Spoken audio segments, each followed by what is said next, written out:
Kisah Ari Budianto, pria di Banten mirip Ganjar Pranowo, gegara ubanan membawa ketenaran. Media sosial tengah dihebohkan oleh sosok pria yang dianggap mirip dengan Gubernur Jawa Tengah, sekaligus bakal capres PDIP Ganjar Pranowo. Mulai dari rambut, senyum, hingga postur tubuh, pria tersebut jadi sorotan dan diyakini sangat mirip dengan Ganjar.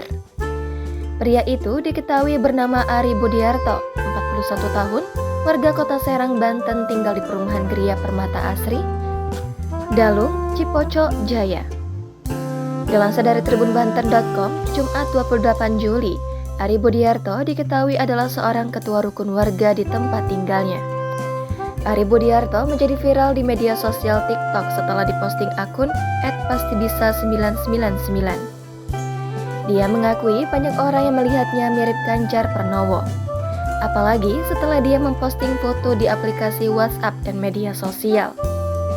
Ari menceritakan mulanya dianggap mirip dengan Ganjar Pranowo, meski saat itu dia belum mengenal lebih jauh sosok yang menjabat Gubernur Jawa Tengah tersebut.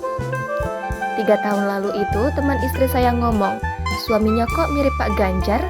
Pas dilihat-lihat, benar juga, senyumnya kan? Kata istri begitu, kata Ari pada wartawan. Ari kemudian menelusuri biografi dan perjalanan politik politisi PDIP itu lantaran rasa penasarannya setelah diceritakan oleh sang istri. Kemiripan makin terlihat dengan banyaknya uban putih yang mulai tumbuh merata di rambut ayah 2 anak itu.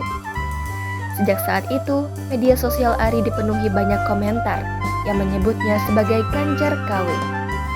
Bahkan setiap postingannya di media sosial selalu menyedot perhatian warganet. Kemiripannya dengan Ganjar kian nampak saat Ari memutuskan meratakan uban dengan bleaching. Awalnya dia mencoba dengan cara mandiri, namun karena hasil tak begitu rapi, akhirnya Ari memutuskan ke salon. Dengan penampilan terkininya, berambut putih merata, Ari kerap diajak berfoto dengan orang sekeliling karena dikira sebagai Ganjar asli. Momen tersebut beberapa kali diunggah hingga viral di sosial media.